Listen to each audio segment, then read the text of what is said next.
మన ఈ చూపుతో ఉండేది ప్రతి ఒక్కటి. మనం ఏదైనా ఒక కార్యక్రమం చేయాలన్నా, ఒక వస్తువు కొనాలన్నా ఫస్ట్ ఆఫ్ ఆల్ మన హృదయంలో కంటే చూసే ఎక్కువగా ఇష్టపడుతుంటాం.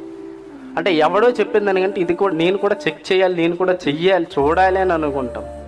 కానీ చూసేటప్పుడు ఒక ఆలోచన కలిగిద్ది, ఏంటి అది కొనాలా వద్దా, అది చెయ్యాలా వద్దా నిర్ణయించుకుంటాం. మనం ఈ సభకు వచ్చినప్పుడు ఆలోచన చేసి ఉంటాం వెళ్తే బాగుంటుంది, కానీ ఇక్కడికి వచ్చాక కొన్ని వాతావరణం చూశాక మనసు కొంచెం వికలాంగులు కావచ్చు. అంటే ఏ విధంగా సమయం ఎక్కువైపోతుంది, అది మనం చూస్తున్నాం, టైం చూసుకుంటా, అది తప్పదు, చూడొద్దు అనట్లేదు. సమయాన్ని నిర్ణయించవలసిన దైవజనులు, మనం కేవలం విన్నవారు మాత్రమే. ఇలా చీకటి మన దేహానికి దీపం కన్ను కనుక అది కన్ను తేటగా ఉంటేనే ఏమవుతుంది అన్నారు, వెలుగుమయమై ఉంటుంది. నిజంగానే యేసుక్రీస్తు ప్రభుల వారు తేటగా మనం చూడట్లేదు, ఆయన్ని చూసినట్లుంటే మనం ఇంకా చీకట్లో ఉండం. అర్థం కాలేదు కదా. ఇక్కడ ఏమన్నారు, దేహమునకు దీపం కన్నే, దేహమునకు దీపం కన్నే.